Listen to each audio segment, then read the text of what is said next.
National Security Advisor John Bolton says the U.S. is deploying an aircraft carrier strike group and bombers to the Middle East in response to troubling and escalatory indications and warnings from Iran.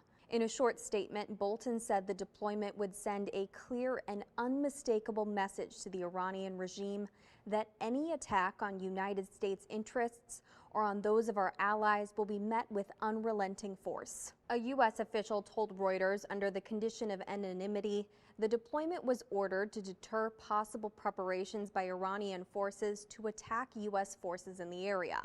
That same official went on to say that the U.S. wasn't expecting an attack anytime soon. The U.S. Navy announced the deployment of the USS Abraham Lincoln and the Carrier Strike Group last month to support maritime security operations in international waters around the globe. Things have been increasingly tense between the U.S. and Iran for a while now. Last May, President Donald Trump said he was pulling the U.S. out of the 2015 Iran nuclear deal. From there, sanctions on Iran gradually went back into place. And last month, the commander-in-chief designated Iran's Islamic Revolutionary Guard Corps as a foreign terrorist organization.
Shalom, shalom. This is Elder Yield coming back to you, brothers and sisters, one more time. Just trying to keep you guys aware of what's going on in the world. Come on out of here. Over there in the book of Luke, chapter 21:36, Luke 21:36, it teaches us to watch and pray. Watch and pray. Watch and pray. I'm doing this little short video hoping that they allow this to be played. We don't own no rights to none of this. We just using this for edification purposes and educational purposes. We don't own no rights, YouTube. We don't own no rights. So, the Bible teaches us to watch and pray in Luke chapter 21:36. I'm going to give you a few verses. I'm going to keep this short. But I'm doing this for a reason. Because too many of us right now are distracted and are being distracted with things that we ought not be distracted with or about. Go right now to the book of Jude. Book of Jude, just before the book of Revelations. The book of Jude. Just before the book of Revelation, we want Jude 1 and 21. We'll start at 21. Jude 1 and 21. Keep yourselves in the love of the Most High, looking for the mercy of Yeshua unto eternal life. Verse 22. And on some have compassion, making a difference. And on some brothers and sisters have compassion, making a difference. Verse 23. And others, and others, and others, save with fear. Save with fear. Others, save with what? Save with fear. Hating even the garments spotted by the flesh. Stop. Others, save with fear. On some brothers and sisters, you're supposed to have compassion.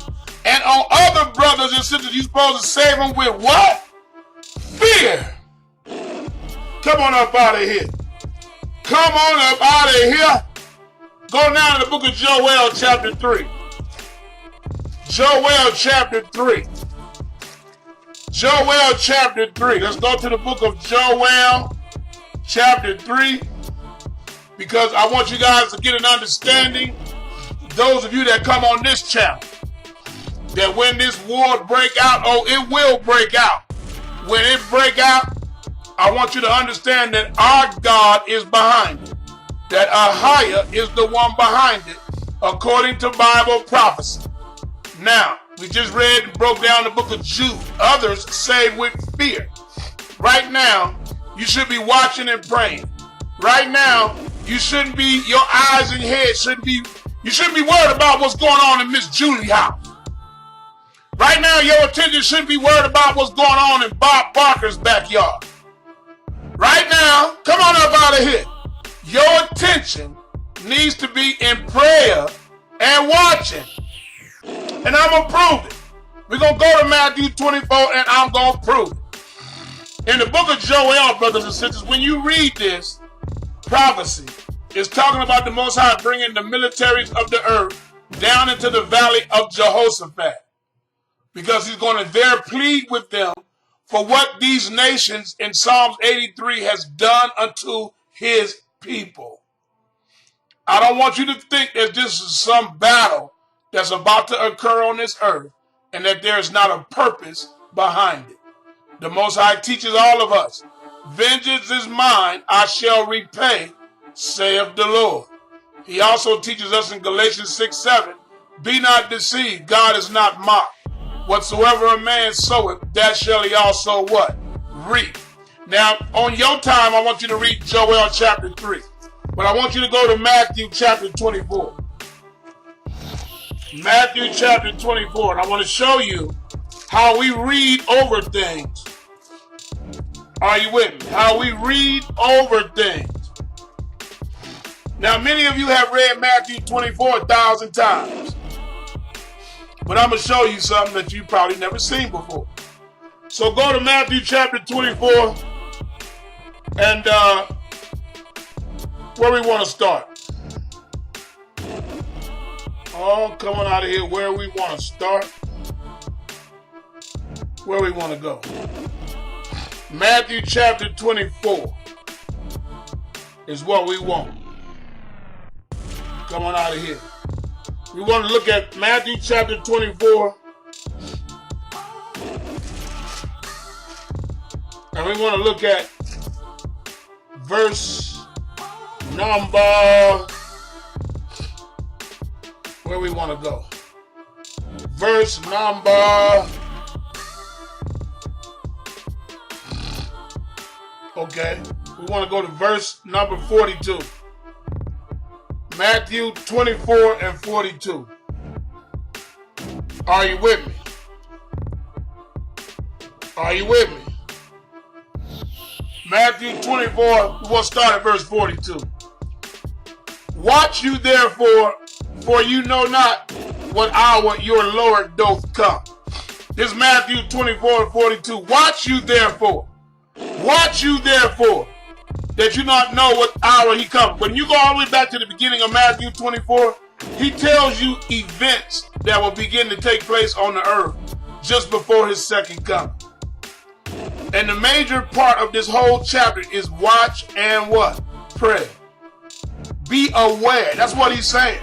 Be aware. But let me tell you what Satan's going to do to most of you right now. He's going to have you in debates with other Hebrews. He's going to have you in arguments with other Hebrews. He's going to have you fighting. He's going to have your attention in places right now like it's never been before. He's going to kick up arguments with this group. You watch. He's going to kick up arguments with that group. We might even see some more debates. This is how detached we are from reality. America is going down into the Persian Gulf for war, and they want you guys to think something else. This is the war of all wars. You guys better hear me talking.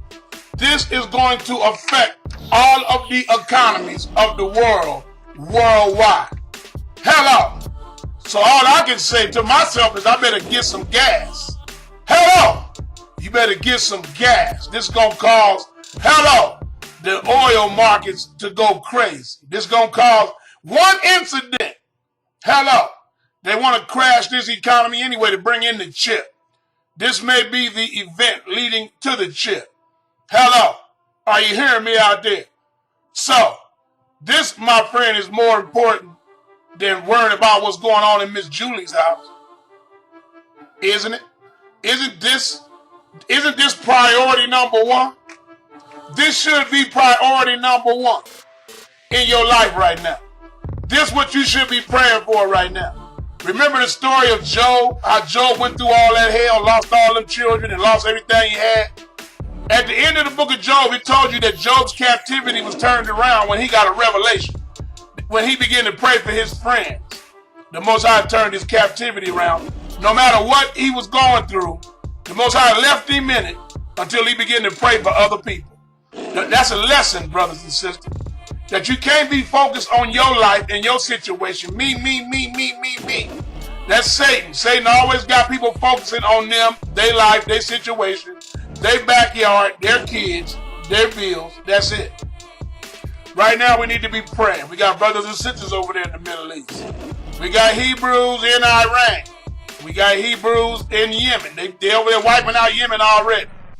Look like to me they're going after the ones that haven't been hit with the curses of Deuteronomy 28 yet. If you ask me, that's just my opinion. But we got to stay vigilant. We got to focus and channel our prayers in the right place. Is your prayers going in the right place right now, brothers and sisters? We got to look outside of ourselves. Look outside of our houses. Stop worrying about what's going on in Miss Julie's backyard. Get your eyes off of what's going on across the street. It's not about this camp and that camp right now. Put all of that foolishness aside too. It's not about this Hebrew against that Hebrew right now. Put all that foolishness aside too. We need to be praying like now. This is my job. This is why I don't have time to argue and debate with Hebrew Israelites. And let me add this before I go. I refuse to enter into a scriptural debate with any Hebrew that was not given the grace of the Most High God to help our people get free from demons and to help our people be healed. That will be below my pay grade. So for all you Hebrews that want to argue and debate, when the Most High begin to use you to help heal our brothers and sisters and deliver them from demonic forces, then, my friend, you got my attention and we can have a conversation. Until then, I refuse to deal with those that are below my pay grade. This is El Dayo from One Nation, One Power. Watch and pray. Watch and pray. Shalom.